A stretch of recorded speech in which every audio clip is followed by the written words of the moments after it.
Primeira carta aos Tessalonicenses, no capítulo 1. Pastor Joel, semana passada, esteve pregando nesse capítulo, e eu irei dar continuidade naquilo que ele ensinou e continuando a exposição do capítulo 1 da carta aos Tessalonicenses.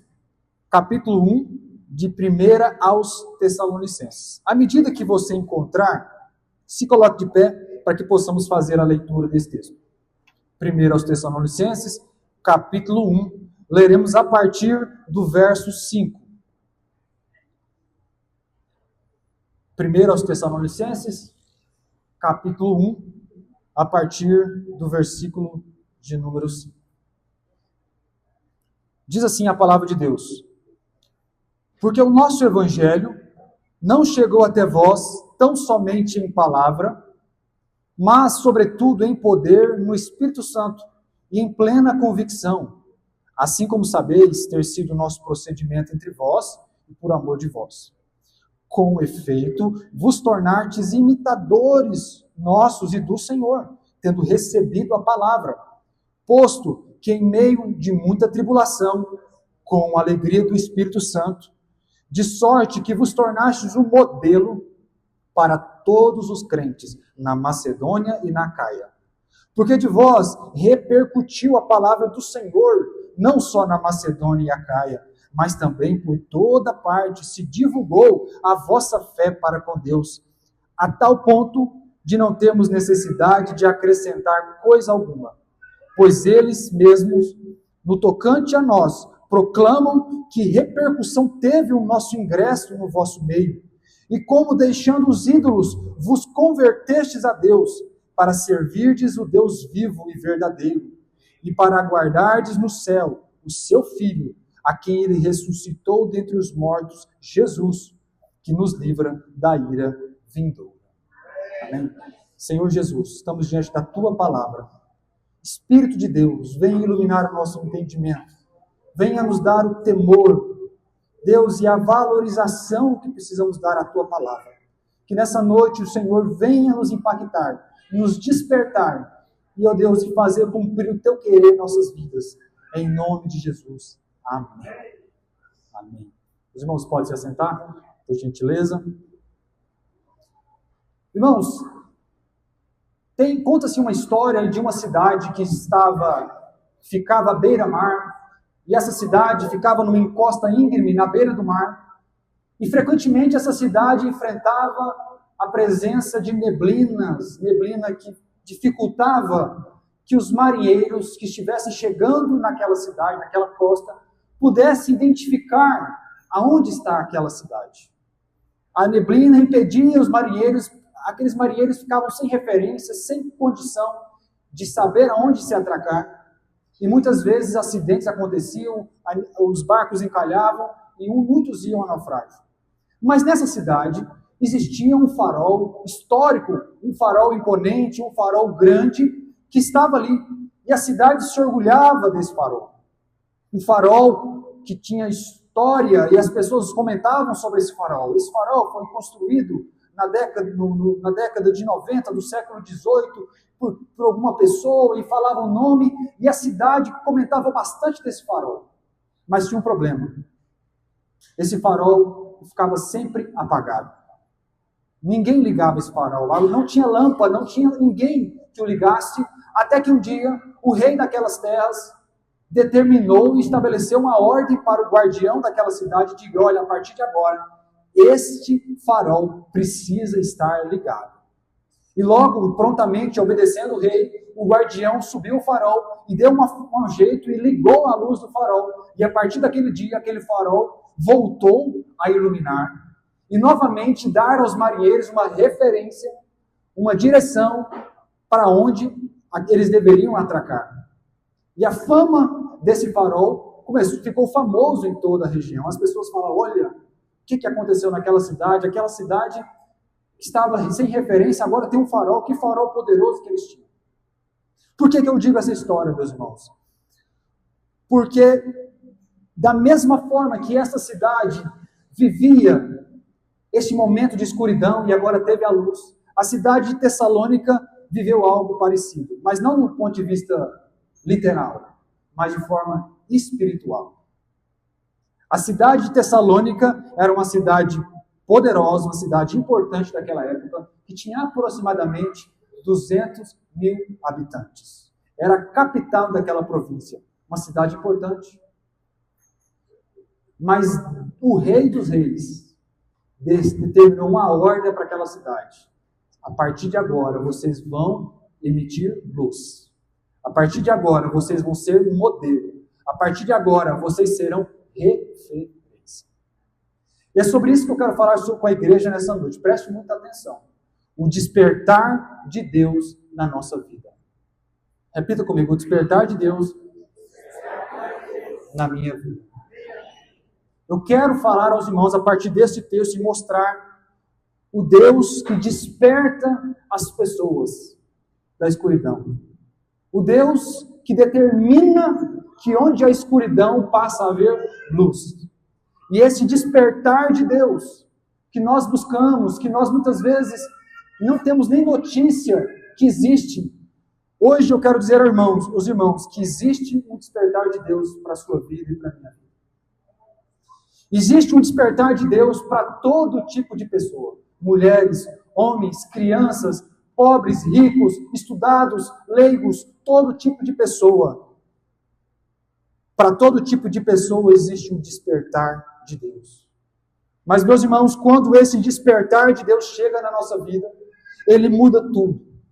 Quando esse despertar de Deus chega na nossa vida, tudo se transforma. E não é uma onda passageira. O despertar de Deus não é algo que vem como uma onda emocional e logo vai embora. Eu quero falar nessa noite sobre um despertar de Deus que vem e ele fica. Vem e muda o nosso coração. Que vem e muda a nossa mente. Vem e muda o nosso agir, o nosso pensar. A nossa forma de relacionar com a nossa família, de relacionar com o mundo e de nos relacionar com Deus. Existe esse despertar, irmãos. Talvez você há muito não conhece ou não ouviu falar, ou às vezes você viu acontecer na vida de outra pessoa. Mas eu quero falar que esse despertar de Deus pode acontecer na sua vida. Por que eu digo que pode acontecer na sua vida? Porque aconteceu com a igreja, com o povo de Tessalônica. Nós lemos o texto em que Paulo escreve para uma igreja, um povo, que havia recebido esse despertar de Deus. E é interessante que nos versículos, na semana passada, o pastor Joel esteve ensinando, no versículo 4, Paulo ele diz assim, reconhecendo, irmãos, amados, a vossa eleição. Paulo fala, olha, Deus escolheu, decidiu tratar com vocês. Deus elegeu vocês. O que quer dizer isso? Eu reconheço que eu fui só o pregador, eu preguei. Mas quem escolheu vocês foi Deus. E é nesse sentido que eu quero dizer, irmãos, que esse despertar foi de Deus para essa igreja, porque Deus falou, olha, eu quero tratar com essa cidade, eu vou trazer um despertar, e ele trouxe. E no versículo seguinte, o versículo 5, ele continua dizendo, o nosso evangelho não chegou a vocês tão somente em palavras, mas também em poder, sobretudo em poder. Muitas vezes nós vimos para esse texto e nós interpretamos ele mal. Nós muitas vezes menosprezamos a palavra de Deus. Dizemos, não, tem a palavra e tem o Espírito. Tem a palavra de Deus Logos e tem a palavra de Deus Rema. Já ouviu falar disso? Nada, não tem nada disso. O que Paulo está querendo dizer aqui é que embora eu falei, eu trouxe o Logos, que é o conhecimento, que é o discurso, que é a mensagem, veio junto comigo não somente a palavra, mas o poder do Espírito Santo. O que ele está dizendo? Olha, se fosse só por mim, só pelo meu discurso, só pela minha mensagem, só pelo meu conhecimento, pelos meus argumentos, não tinha acontecido nada. Mas não veio somente a palavra, veio sobretudo o poder de Deus. Preste atenção nisso, irmãos, porque eu estou querendo começar a dizer no início dessa mensagem, que o que aconteceu em Tessalônica não foi um método humano, não foi alguém que marcou um avivamento, ou marcou que essas pessoas com estratégias boas para eles se converterem. Foi o poder de Deus que decidiu entrar e agir nessa cidade. E eu quero falar sobre isso, igreja. Eu quero falar sobre esse despertar que pode alcançar não só Tessalônica, mas as nossas vidas. Alcançar as pessoas que aqui frequentam, alcançar o nosso bairro, alcançar a nossa cidade. O despertar de Deus. O versículo 5, então, ele diz: o nosso evangelho não chegou até vocês tão somente em palavras, mas, sobretudo, em poder no Espírito Santo e em plena convicção, assim como sabeis ter sido o nosso procedimento entre vós e por amor de vós. A palavra poder, aqui que foi traduzido como poder, é dínamos. Dínamos, de onde vem a palavra dinamite. E a própria ideia da dinamite já nos mostra o sentido da palavra. Poder. É força. No inglês é power. É energia. É condição. É capacidade. É força para quem está fraco. É querer para quem não quer. Isso que é o poder que veio sobre essa cidade pelo poder do Espírito Santo de Deus. O poder, então, irmãos, é a ação de Deus eficaz que produz a fé, que produz a conversão, que faz com aquele que seja surdo comece a ouvir, que faz com aquele que está fraco se fortaleça, que faz com aquele que está com dificuldade na fé se levante para andar em santidade. Esse é o poder. Você já ouviu falar sobre o poder de Deus? É esse poder que eu estou falando aqui. Que ele não está separado da pregação da palavra, ele está junto. Em Tessalônica estava junto, mas se fosse só por conhecimento, por discurso e conhecimento, não tinha acontecido nada. Mas Deus escolheu derramar o seu poder. Quando Deus decide derramar o seu poder sobre as nossas vidas, acontece um despertar. A luz volta a acender. Aonde há trevas, aonde há miséria, acontece a libertação. Nós vimos isso quando Jesus disse para Lázaro: Lázaro, sai para fora. Já disse várias vezes aqui na igreja, meus irmãos já devem ter cansado de ouvir eu falar isso. Mas Lázaro estava morto. Lázaro não podia ouvir Jesus falar: Lázaro, sai para fora. Ele estava morto. Se fosse só a palavra de Jesus ali, sem o poder de Deus, ele continuaria até hoje lá naquela cova. Mas junto com a palavra veio o quê? O poder do Espírito Santo. O poder de Deus ressuscitou Lázaro e deu condição para Lázaro ouvir. E Lázaro ouviu a palavra de Deus. Isso aconteceu também em Tessalônica. O poder de Deus entrou e quem não ouvia, ouviu. Quem não cria, creu. Quem estava endurecido se quebrantou. Quem estava desanimado se despertou. Isso é o poder de Deus, isso é o despertar que Deus tem para as nossas vidas. Nós vimos Paulo usar essa expressão em outros momentos também na história. Mas antes de falar sobre isso, eu gostaria de falar sobre um avivamento. Houve um avivamento no país de Gales, no final do século XVIII, início do século XIX. E um rapaz chamado Evan Roberts, ele começou a orar e pregar arrependimento. Arrependa dos seus pecados, muda de vida, Jesus Cristo é o Senhor, Jesus vai voltar, se prepare para a ira vindoura. E de repente essa pregação começou a surtir efeito, irmãos. E o efeito foi tão poderoso, o despertar foi tão grande no país de Gales nessa época, que os índices de criminalidade daquele país caiu vertiginosamente. Não foi o índice de uma cidade, o país inteiro viu os seus índices de criminalidade mudar. Os bares que estavam lotados agora começaram a ficar vazios e começaram a fechar, enquanto as igrejas começaram a ficar lotadas. E nós perguntamos, será que antes ninguém estava pregando isso naquele país? Será que não tinha antes pessoas pregando arrependimento? As igrejas não tinham pregadores? Tinha. Mas quando Deus decide derramar o seu poder, o seu despertar, ninguém pode impedir. O coração duro do homem não pode resistir. Deus, ele desperta. E eu quero falar, irmãos, sobre isso, que existe esse despertar para a igreja. Existe esse despertar para todas as pessoas. Para aquele que está afundado no pecado, para aquele que está perdido, para aqueles que está morto, para aqueles que está com a fé débil. Existe o despertar de Deus, que quando ele decide agir, ele age. Talvez você pode estiver com frio, você pode chegar perto do fogo e se esquentar, mas se você sair dele, você vai se esfriar novamente. Mas se Deus colocar o fogo dentro de você, o calor vai estar com você onde você estiver. Você pode sentar para escutar uma linda canção e essa canção influenciar muito seu coração e te tocar. Mas logo que a banda para e a música acaba, volta-se à realidade. Mas se Deus colocar a música dentro de você, você terá sempre músicas nos seus ouvidos e no seu coração.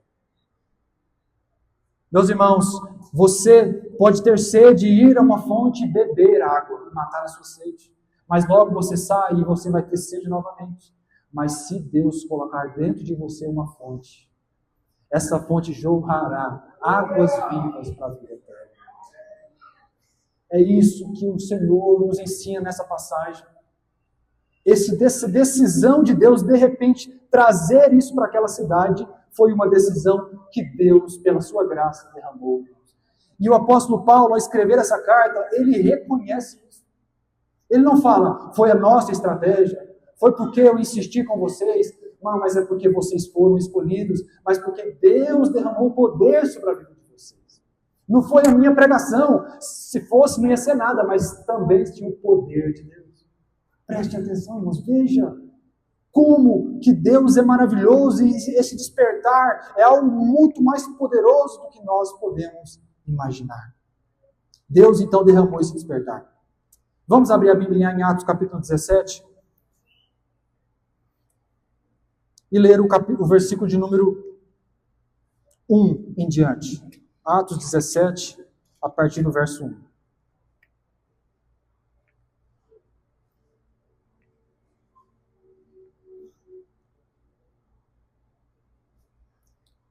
Vamos ler como aconteceu a chegada do Evangelho na cidade de Tessalônica. Tendo passado por Anfípolis e Apolônia, chegaram a Tessalônica, onde havia uma sinagoga de judeus. Paulo, segundo o seu costume, foi procurá-los e por 3 sábados arrazoou com eles acerca das Escrituras, expondo e demonstrando ter sido necessário que o Cristo padecesse e ressurgisse dentre os mortos. E este dizia, ele é o Cristo, Jesus, que eu vos anuncio. Alguns deles foram persuadidos e unidos a Paulo e Silas, bem como numerosa multidão de gregos piedosos e muitas distintas mulheres. Os judeus, porém, movidos de inveja, trazendo consigo alguns homens, dentre a malandragem, ajuntando a turba, alvoroçaram a cidade e, assaltando a casa de Jason, procuravam trazê-lo para o meio do povo. Porém, não os encontrando, arrastaram Jason e alguns irmãos perante as autoridades, clamando, estes que têm transtornado o mundo chegaram também aqui, os quais Jason hospedou. Todos estes procedem contra os decretos de César, afirmando ser Jesus outro rei. Tanto a multidão como as autoridades ficaram agitadas ao ouvir essas palavras. Contudo, soltaram a Jason e os mais, após terem recebido deles a fiança estipulada. Esse relato conta como Paulo chegou àquela cidade e como pregou o Evangelho. Talvez você leia apenas Tessalonicenses, você vê que a palavra chegou não somente em palavra, mas em poder. Logo você imagina que Paulo chegou fazendo um monte de milagres. Não é isso? A palavra não chegou apenas palavra, mas chegou palavra e poder. Logo você imagina, chegou acontecendo um monte de milagres, mas não foi isso que aconteceu. O que aconteceu? Paulo foi para a sinagoga e ficou explicando teologia para eles. Olha, Jesus era o Filho de Deus. Ele precisava morrer. E 3 semanas ele ficou ali no sábado reunido. De repente nós vimos que, por algum motivo, por alguma razão, este povo foi persuadido pela mensagem e se converteu. E diz a palavra de Deus que foram numerosas pessoas. Não foi pouca gente não, foi muita gente. Irmãos, eu pergunto aos irmãos, de onde vem esse despertar? De onde vem esse ouvir e atender a palavra de Deus? E aqui nós vemos pelo poder do Espírito Santo de Deus. Meus irmãos, existe um poder que nós precisamos ter e viver na nossa vida. Existe um Espírito Santo que aviva a nossa fé. Existe um Espírito Santo que traz o ímpio à conversão. Existe um Espírito Santo que está movendo em todo momento na igreja, a gente não está vendo. Embora a palavra, a pregação, o discurso é visível, o poder é silencioso, ele não se vê, mas ele está agindo dentro dos nossos corações, o poder de Deus. O discurso pode ser lindo, mas o que importa é o poder de Deus que vem e testifica e fala, essa mensagem é a mensagem, minha mensagem. Deus testifica, o Espírito Santo testifica, e a conversão das almas aqui na cidade de Tessalônica mostra que o Evangelho realmente chegou ali e trouxe transformação. Quando nós lemos o capítulo 16 de Atos, no verso 14, diz a palavra de Deus lá em Atos, capítulo 16, verso 14.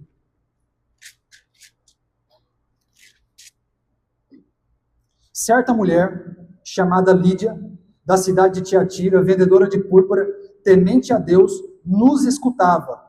Olha o que diz: o Senhor lhe abriu o coração para atender às coisas que Paulo dizia. Poder de Deus na vida de Lídia. O despertar de Deus na vida de uma mulher. O despertar de Deus na vida de um homem é algo transformador. João capítulo 3, o Evangelho segundo João, capítulo 3, a partir do verso 5 a 8. Está passando aqui atrás? Vou virar aqui. João capítulo 3, a partir do verso 5 ao versículo 8. Diz assim, Jesus respondeu, na verdade te digo que aquele que não nascer da água e do Espírito não pode entrar no reino do céu. Próximo. O que é nascido da carne é carne, o que é nascido do Espírito é Espírito. Não te maravilhes de te ter dito, necessário vos é nascer de novo. O vento assopra onde quer e ouves a sua voz, mas não sabes de onde vem nem para onde vai. Assim é todo aquele que é nascido do Espírito. Este, irmãos, o despertar do Espírito Santo. O despertar que não é na lógica, que não é do raciocínio humano, mas é do poder de Deus. João capítulo 16, a partir do verso 8, também diz a palavra de Deus. João 16, verso 8.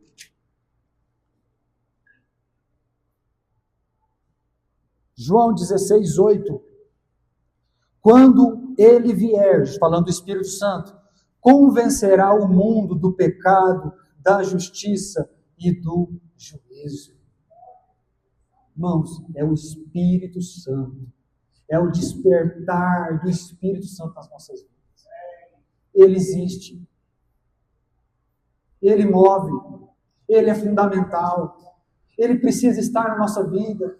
E se nós não temos, nós temos que clamar ao Senhor. Senhor, tenha misericórdia de mim. Eu quero o teu despertar na minha vida. Eu quero o teu poder. Me ajudando a aplicar a palavra de Deus todo dia. Me ajudando a entender. Me ajudando a atender o que o Senhor tem para mim. Amém?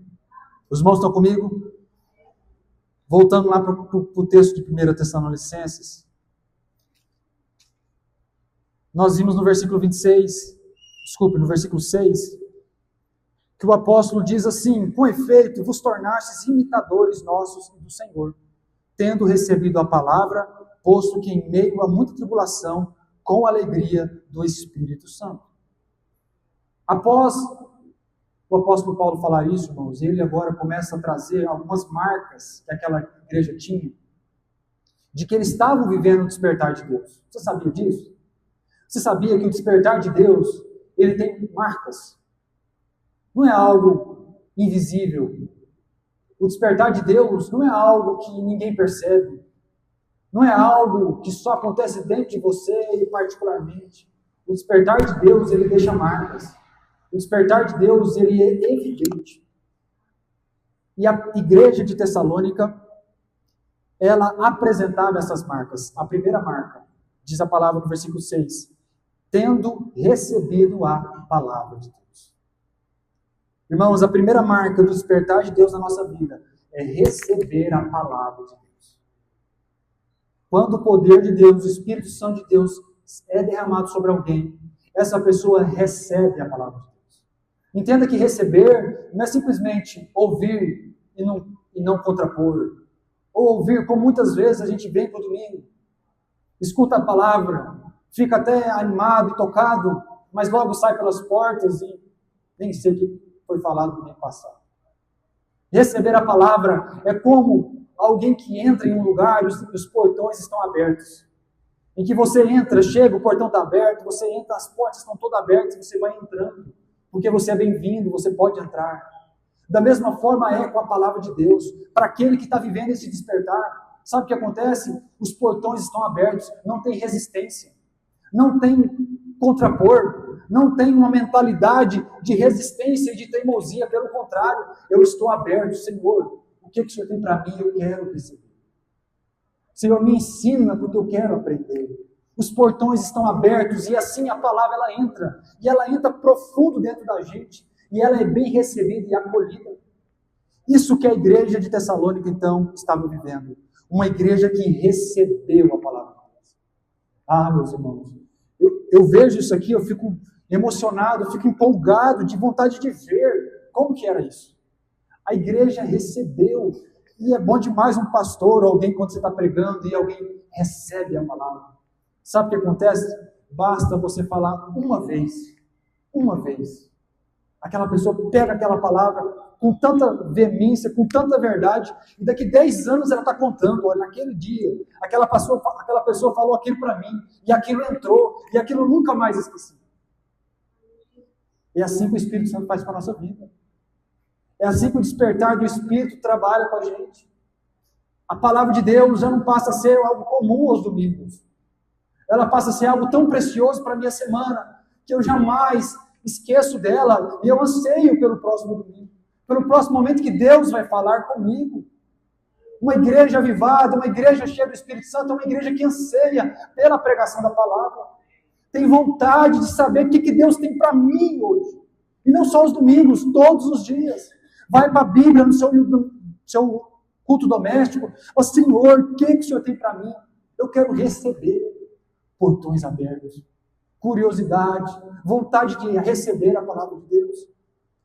E talvez você está me ouvindo e fala, eu não tenho tudo isso, eu quero isso para mim. Talvez você não tenha, e eu também não vou prometer que hoje vai acontecer isso na sua vida, mas eu quero dizer que existe esse despertar.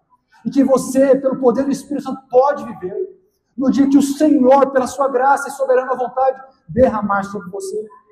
Não vem de mim, não vem da igreja, não vem de ambientes emocionais, não vem de estratégias humanas, vem de um Deus que escolhe, que decide, que intervém na história, que pega uma cidade idólatra, uma cidade perdida e fala, eu vou salvar gente nesse lugar. Ah, meu Deus, ah, Deus maravilhoso, esse Deus salvou pessoas improváveis dessa cidade. E eu creio que Ele vai continuar salvando pessoas também na nossa cidade, na sua família. O poder do Espírito Santo foi derramado sobre aquela cidade. Irmãos, e ele diz então, não apenas que esse povo recebeu a palavra, eles receberam a palavra, receberam o Logos de Deus. Diz a palavra que eles tornaram-se imitadores. Aquele que recebe a palavra de verdade, ele tem a sua conduta transformada. Aquele povo, eles receberam tanto a palavra de Deus, que eles já começaram a fazer igual o apóstolo, igual Jesus. A conduta deles era tão parecida com Jesus, e tão parecida com a do apóstolo, que ele falou, o que está acontecendo aí é muito grande, é muito poderoso. O que aconteceu realmente tem poder de Deus com vocês, porque eu vejo que vocês são imitadores meus e do Senhor. O apóstolo Paulo gosta de usar essa expressão. Lá em 1 Coríntios 4,16 ele fala, sede meus imitadores, como eu sou de Cristo. Capítulo 11 também ele fala isso. Então o apóstolo ele fala, olha, eu sou imitador de Cristo, me imitem também. E aquele povo imitou. Quando tem o despertar de Deus na vida de alguém, essa pessoa certamente vai imitar a Jesus Cristo. Irmãos, não se engane com avivamento ou conversões que não terminem em imitação de Jesus Cristo. O caráter de Jesus precisa ser expressado por quem se converteu ao Senhor Jesus. E por quem está sentado nas cadeiras há muito tempo e que precisa de um avivamento do Senhor. O caráter de Deus precisa ser expressado. Aquele povo vivia isso. E eu pergunto a você, será que nós estamos vivendo esse tempo? Será que nós estamos vivendo esse despertar de Deus? Será que é isso que nós temos, isso que Deus tem para nós? Será que não tem mais? Será que Deus não tem mais do Espírito para derramar na sua vida? Será que Deus não tem mais santidade para você? Eu não estou falando de dons espirituais somente, eu estou falando de uma vida com Deus, de um despertar, de uma paixão por Jesus, por um testemunho vivo que imita o nosso Senhor Jesus Cristo, que imita Jesus no seu sofrimento, na sua abnegação, toma a sua cruz e segue Jesus Cristo. Será que nós temos vivido esse despertar? Talvez a resposta sua seja não, como eu acho que a minha é não. Eu falo, mas eu quero viver. Se existe, eu quero para mim. Se existe, eu quero. E a palavra de Deus fala que existe. Esse despertar de Deus existe. E Deus tem ele para a sua igreja. E Deus tem para os ímpios também, que se convertem ao Senhor Jesus. Amém? Avivamento e reavivamento na vida das pessoas. Ele continua, meus irmãos, dizendo algo interessante. No verso 6 ainda. Olha o que diz a palavra. Com efeito, vocês se tornaram imitadores meus e do Senhor, tendo recebido a palavra, posto que em meio de muita tribulação. E aqui nós vimos um contexto que até agora nós não tínhamos visto. Que aquele povo, eles estavam vivendo todo esse despertar no meio da tribulação. Vocês viram em Atos que nós lemos que o Jason, que apenas hospedou o apóstolo Paulo e aqueles que estavam pregando, apenas hospedou, ele foi levado preso e questionado, teve que pagar uma fiança, porque eles estavam trazendo certo tumulto para a cidade. Irmãos, aquele povo, essa igreja de Tessalônica, estava vivendo um despertar debaixo de tribulação, debaixo de muitas aflições. E Jesus nos alertou sobre isso. No mundo tereis aflições, mas tem de bom ânimo, porque eu venci. Muitas vezes, irmãos, o despertar de Deus na nossa vida não é no meio do tempo de paz. Não é no meio da falta de sofrimento. É no meio da dor. É no meio da dificuldade. O Senhor traz o seu despertar na nossa vida. Diz a palavra que no meio da tribulação, com a alegria do Espírito Santo. Está no verso 6 ainda. Aquele povo, irmãos, vivia uma situação tão interessante, um despertar tão maravilhoso, que mesmo no meio das aflições, nada podia amortecer ou matar a alegria deles. Era um povo feliz, um povo alegre. Eu pergunto a você, será que é possível ser feliz no meio de tribulação? Será que é possível ser um povo avivado no meio de uma situação, de uma sociedade tão perversa? Aquela igreja viveu. Esse povo aqui recebeu o despertar do Senhor no meio da tribulação, mas eles estavam com alegria. Quem está vivendo o despertar de Deus, nada pode afastar da alegria da salvação. A esperança que nos está proposta. Irmãos, é uma visão além deste mundo. É uma visão além das coisas materiais. O Senhor nos chama para um despertar que nos faz viver as aflições com alegria. Irmãos, contra todo o sistema, contra toda a expectativa, aquele povo estava enfrentando a cultura, enfrentando a moda, enfrentando as pressões sociais, enfrentando os desejos da carne, mas eles estavam vencendo com alegria. E eu pergunto, onde começou tudo isso? Lá no começo do versículo, quando eles receberam a palavra. Receberam a palavra, se tornaram imitadores, e no meio das tribulações eles estavam alegres. Poder de Deus na vida dessas pessoas. Então, irmãos, o primeiro ponto que eu destaco para os irmãos, a primeira marca é aquele do despertar de Deus na nossa vida, é que nós recebemos a palavra. Quem vive o despertar de Deus, recebe a palavra, aceita e valoriza a palavra de Deus. O segundo ponto, nós continuamos a partir do verso 7, ele diz assim, de sorte que vos tornastes o quê? Modelo, fala modelo. Modelo. Na sua Bíblia está modelo? Modelo, né? Referência. Exemplo, né? Exemplo, modelo. De sorte que vos tornastes um modelo para todos os crentes na Macedônia e Acaia. Após esse despertar, depois de Deus derramar o seu poder e a sua palavra, através da palavra, aquele povo recebeu a palavra, teve uma mudança de atitude, estavam vivendo com alegria. E eu quero agora, através do versículo 7 e 18, mostrar aos irmãos a segunda marca de quem está vivendo o despertar de Deus. A segunda marca do despertar de Deus na nossa vida é um testemunho evidente. Fala, testemunho evidente. O testemunho que vem sobre aquele que está vivendo o despertar de Deus, o poder do Espírito Santo, é um testemunho evidente.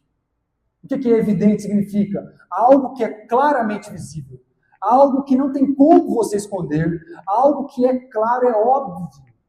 Irmãos, e muitas vezes as pessoas se convertem ao Senhor, se dizem crentes, estão vivendo nas igrejas, mas com um testemunho pífio, um testemunho dúbio, um testemunho muito frágil, enquanto que o que o Senhor tem para nós é um testemunho evidente. Quando o Espírito Santo de Deus derrama o seu poder sobre as nossas vidas, nós, além de receber de bom grado a palavra, nós vivemos um testemunho evidente. A igreja de Tessalônica, ela tinha um testemunho tão evidente que aquela fama começou a chegar a lugares distantes. A Macedônia e a Acaia eram umas cidades ali ao redor, as regiões. A região da Macedônia, a região da Acaia, tinham várias cidades ali que estavam naquela região, mas aquele povo começou a falar com Paulo: olha, o senhor está aqui conosco, mas eu ouvi falar do tal da Tessalônica. O que está acontecendo naquela cidade? O que aconteceu lá? O que vocês fizeram lá foi algo muito grande, porque o que está acontecendo lá é muito claro, muito evidente. O testemunho daquela cidade era evidente, porque tinha ali o despertar de Deus. Onde tem o despertar de Deus, o testemunho, ele não é um testemunho tímido, mas é um testemunho claro, corajoso, evidente, um testemunho que aparece de forma clara. Você já viu alguém cheio do Espírito Santo?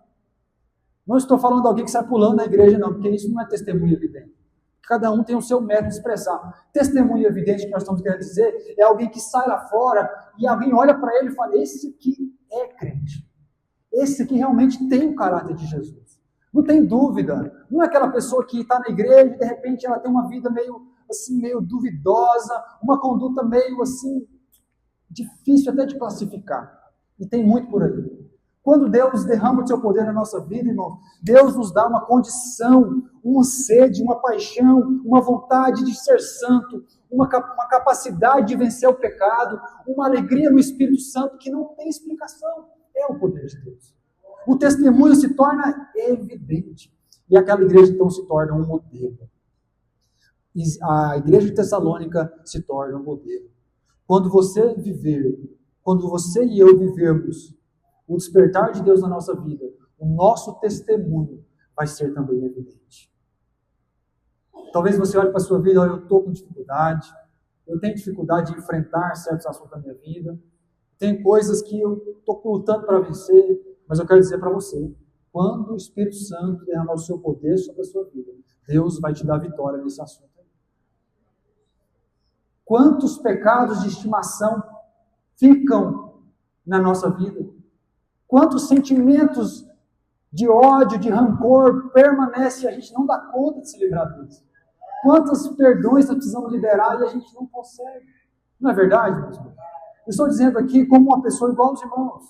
Dizemos não no sentido de acusar os irmãos, mas que realmente existe em nós essa dificuldade de vencer o pecado. Mas eu quero dizer aos irmãos novamente que existe um despertar de Deus que te dará condição de perdoar, que te dará condição de obedecer, que te dará condição de amar, que te dará condição de cuidar de outras pessoas. E, irmãos, esse testemunho é evidente. Essa igreja, então, essa pessoa se torna, então, um modelo. Será que hoje nós temos tido, na igreja e no mundo, modelos como a igreja de Tessalônica? Nós estamos vivendo uma crise de modelos. Nós olhamos para o lado, está pior do que eu. Olha para o outro, ixi, eu vou ter que ajudar porque não tem como. Você olha, você procura modelos de fé, pessoas que são modelos, você não acha, irmãos. Por quê, meus irmãos? Nós estamos vivendo uma crise de modelos. Pelo contrário, a crise é tão grande que o que está repercutindo, o que está ganhando os jornais, o que está ganhando fama, é o lado ruim, são os pecados, são os escândalos, são os crentes com um testemunho equivocado, são crentes fracos. Isso que tem sido a fama da igreja, a fama de muitas famílias. O que deveria ser um modelo de coisas boas passaram a ser repercussões e modelo de coisa errada. Você já percebeu, irmãos, que aquilo que é ruim repercute muito mais do que aquilo que é bom? Não é? Você vai para o YouTube, aquilo que é coisas mais desastrosas, isso que dá view, dá like, aquilo que é bom ninguém quer assistir. Você já viu alguém contar, quando vai contar coisa ruim para uma fofoca a respeito de alguém, conta para 10 pessoas. Mas quando é para contar coisa boa, vai contar para uma, no máximo 2 pessoas. O que é ruim repercute de forma muito mais intensa do que aquilo que é bom. Mas quando o Espírito de Deus desperta o lugar, desperta pessoas, esse testemunho é tão evidente, é tão poderoso, que ninguém pode impedir. A igreja de Tessalônica, ela virou modelo pelo seu bom proceder. Diz a palavra que, versículo 8, de vós repercutiu a palavra do Senhor não só na Macedônia e Acaia, olha só, mas também por toda parte. Se divulgou a vossa fé para com Deus. Preste atenção, meus irmãos. O que foi divulgado, o que ficou repercutindo não era que a igreja era rica, que a igreja tinha uma orquestra, que a igreja tinha uns instrumentos bons, que a igreja tinha uma administração boa, um pastor muito descolado. Não. O que repercutiu? A fé daquele povo para com Deus. Quando o Espírito Santo está agindo, muitas vezes a igreja está cheia, mas o que repercute não é que a igreja é bonita, que a igreja é poderosa, é que aquele povo crê no Senhor Jesus. Aquele povo tem fé. Isso que repercute. E por isso que, muitas vezes, os filtros dos avivamentos que tem por ali, se a gente for passar pelo filtro da palavra, poucos vão ser aprovados. O que repercute no agir do Espírito Santo, o que repercutiu na igreja, foi a fé daquele povo. Irmãos, a fé era tão evidente, tão poderosa, que outras cidades começaram a ficar contagiadas com aquela situação. Avivamento é contagiante, irmãos. Quando Deus desperta, derrama o seu poder sobre uma igreja, outra igreja fala, o que Deus está fazendo ali? Eu quero para mim também. E talvez por isso que eu estou falando essa mensagem para os irmãos. O avivamento dessa igreja, esse lugar, tem que contagiar a nossa cidade. O avivamento que Deus escolheu derramar para Tessalônica, nós precisamos orar e pedir a Deus, Senhor, derrama também aqui, Jesus. Lembrando as palavras do pastor Jeremias, né? Senhor, derrama em mim. Não deixa cair só aqui, do lado, da esquerda, da direita. Cai em mim, Jesus. Eu quero isso para a minha vida. Irmãos, o avivamento, quando ele é verdadeiro, a conversão, quando ela é verdadeira, ela é contagiante. Você já deve ter ouvido histórias de pessoas que se convertem pela conversão de uma pessoa. Aquela conversão foi tão verdadeira, foi tão genuína, que toda a família é alcançada. Já ouviu falar isso? Já viu isso acontecer? Porque quando Deus derrama o seu poder, o seu Espírito Santo, quando existe a despertar de Deus, é contagiante, é evidente, o testemunho é claro. O testemunho é evidente. Então essa é a segunda marca que nós vimos na igreja de Tessalônica. A primeira marca do despertar de Deus é que nós recebemos a palavra. A segunda marca é que o testemunho é evidente. E vamos agora para a terceira e última marca. Vamos ler o versículo de número 9 e 10. Ele diz assim: pois eles mesmos, no tocante a nós, proclamam que repercussão teve o nosso ingresso no vosso meio, e como deixando os ídolos, vos converteis a Deus, para servirdes o Deus vivo e verdadeiro, e para guardardes do céu o seu Filho, a quem ele ressuscitou dentre os mortos, Jesus, que nos livra da ira vindoura. Irmãos, a terceira marca do avivamento, do despertar de Deus, do poder de Deus sobre essa cidade, é que aquele povo, eles deixaram os ídolos. No versículo de número 9 ele diz, a repercussão foi tão grande, porque eles deixaram os ídolos e vos converteram a Deus para servir o Deus vivo. A terceira marca é que aquele que está vivendo o despertar de Deus, ele assume, de fato, uma nova identidade. Você pode repetir comigo? Assume uma nova identidade. Se nós formos parar para pensar, nós temos várias identidades. Inclusive, quando nós nos convertemos, nós temos dificuldade de assumir que agora eu sou filho de Deus. E muitas vezes nós estamos na igreja, nós cremos no Senhor, mas a nossa mente muitas vezes é naquela mente do velho homem. O velho homem, ele luta em permanecer, e nós estamos lutando para deixar ele para trás. Mas ele quer que nós permanecemos com ele. E diz a palavra de Deus que nós precisamos deixar esse velho homem. Não é isso? Assumir uma nova identidade. E a igreja de Tessalônica fez isso. Eles tinham uma identidade. Era cultural daquela cidade a idolatria. Era cultural da cultura grega ter vários deuses. Então, irmãos, para acontecer o que aconteceu, eles deixaram os ídolos para servir o Deus vivo. Foi algo extraordinário. Não foi algo normal. Não foi algo natural. Talvez hoje seja como alguém que estava perdido numa religião das mais difíceis de hoje, né? Candomblé, por exemplo, e se converter para o Deus verdadeiro. É algo impactante, é algo poderoso. Essa pessoa precisa abandonar muita coisa, precisa abrir mão de muitas coisas, não só para essa pessoa, mas para qualquer um que se converte. Precisa abrir mão de muitas coisas para servir o Deus verdadeiro. Irmãos, e de fato isso aconteceu com aquele povo. Quando o despertar de Deus é derramado sobre a sua vida, sobre as nossas vidas, nós assumimos uma nova identidade. Nós deixamos essa velha identidade e assumimos uma nova identidade. Repare que a Bíblia diz que eles não deixaram para nada. Eles deixaram para alguma coisa. Perceba, preste atenção nisso. Eles deixaram os ídolos para servir o Deus verdadeiro. A palavra de Deus não nos manda apenas deixar para trás o velho homem. Ele nos manda assumir uma nova identidade.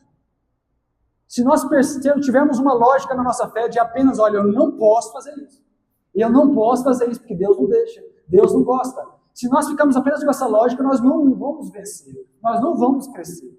Nós precisamos deixar porque já não faz mais sentido para mim. Já não faz mais sentido porque agora eu estou numa nova identidade, uma nova visão de mundo. E o despertar de Deus trouxe isso para aquela igreja e pode trazer para as nossas vidas. É uma forma muito mais abençoada e fácil de nós vencermos o pecado. Eu sou de Jesus. Já não faz sentido isso para a minha vida. Já não faz sentido mais isso para a minha vida. Eu preciso então deixar o ídolo para servir a Deus. Irmãos, viver o despertar de Deus é deixar para. Fala, deixar para. Você precisa deixar para servir o Deus verdadeiro. Existe muita coisa para você fazer no lugar de pecado. Tem gente que está na beira, lutando, eu estou com medo de cair, eu vou cair. Por quê? Está na beira, por isso está caindo. Meu irmão, tem muita coisa para você fazer. Sai da beira.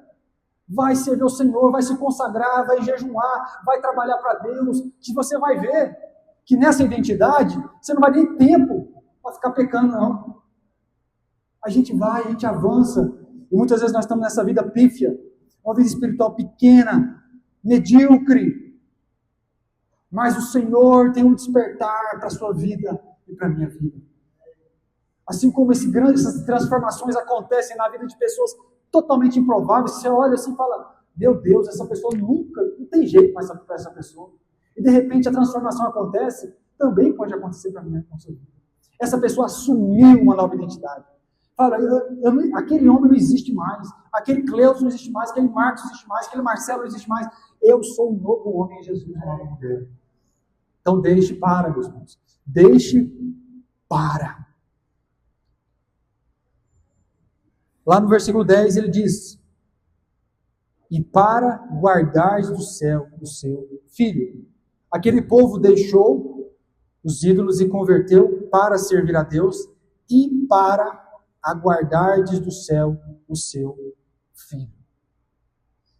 Perceba, irmãos, que eles deixaram o pecado, a idolatria, os ídolos, para servir a Deus e para aguardar do céu o seu Filho. Eu pergunto para você, se você estiver ocupado com as coisas de Deus, será que vai ter tempo para você pensar no seu velha criatura? Se você estiver se consagrando ao Senhor, esperando Jesus voltar, será que vai ter tempo para você ter um testemunho mole, testemunho frágil? Será que vai ter tempo, meus irmãos? Não vai. Não vai. Deus te chama para deixar os ídolos, servir a Ele e aguardar o Jesus voltar. Aquele povo, então, eles estavam aguardando Jesus voltar. Entenda que aguardar não significa sentar igual você está sentando e esperar chegar. Igual você está esperando a palavra acabar. Não é isso. Aguardar aqui é algo extremamente ativo. Aguardar é um sentido muito mais de estar atento, vigilante, preparado, do que apenas sentado descansando. Uma igreja, um povo, alguém que vive o despertar de Deus, ele jamais espera Jesus desse jeito. Se você está esperando Jesus voltar, sentado, contando a hora para ver ele chegar, ele vai chegar e você não vai ver. Passou. Vai ver, mas você vai ter passado a oportunidade. Aquele que está esperando Jesus, ele espera vigiar e orar. Ele espera perseverando, ele espera lutando, ele espera com testemunho vivo e evidente. E essa igreja então viveu naquele tempo essa realidade. Será que eu e você podemos viver isso? Podemos. Será que você pode ter uma vida mais firme, mais avivada? Será que nós podemos pregar o Evangelho e ver mais pessoas se convertendo ao Senhor pela pregação? Nós podemos, porque Deus é poderoso. E o seu poder pode ser derramado sobre as pessoas. Entenda, irmãos, eu estou ensinando os irmãos dessa igreja que existe um poder que vai além do raciocínio, que vai além da retórica, que vai além da homilética, mas acompanha tudo isso, que é o poder do Espírito Santo. Meus irmãos, Jesus vai continuar fazendo a obra e se despertar vai acontecendo, mas Ele vai fazer pela sua palavra. Como foi na igreja de Tessalônica, vai ser também na nossa cidade, vai ser também nessa igreja. Eu estou aqui pregando a palavra de Deus, mas quem vai trazer a transformação é o poder do Espírito Santo. Creia que Ele existe. Se entregue, peça ao Senhor como se fosse algo muito, extremamente fundamental na sua vida. É algo, irmão, sobremodo excelente. Viver uma vida espiritual avivada, uma vida espiritual cheia do Espírito Santo, você ver o Espírito agir na nossa vida, é algo tão tremendo, e muitas vezes nós esquecemos que existe. E é por isso que essa palavra foi ministrada aos irmãos nessa noite. Preste atenção, se você não se esqueceu. Preste atenção, se você já acha que não é mais fundamental para você. Preste atenção, se só o domingo à noite com um louvor legal, uma palavra organizada está suficiente para você. Preste atenção. Desperta, meus irmãos. Desperte, meus irmãos. O Senhor tem mais para derramar na sua vida. Deus quer despertar o seu ministério, quer usar a sua vida de forma profética, levantar a sua voz para pregar, levantar você para cuidar do irmão, levar você para ajudar, para abençoar. Deus ia derramar mais sobre a sua vida. Esse é o despertar de Deus. E, irmãos, eu creio que pelo poder do Espírito Santo, nós podemos viver isso. E se você quer orar comigo sobre esse assunto, fique de pé. Vamos orar para que o Senhor derrame o seu Espírito e o seu poder sobre nós, como derramou sobre a igreja de Tessalônica.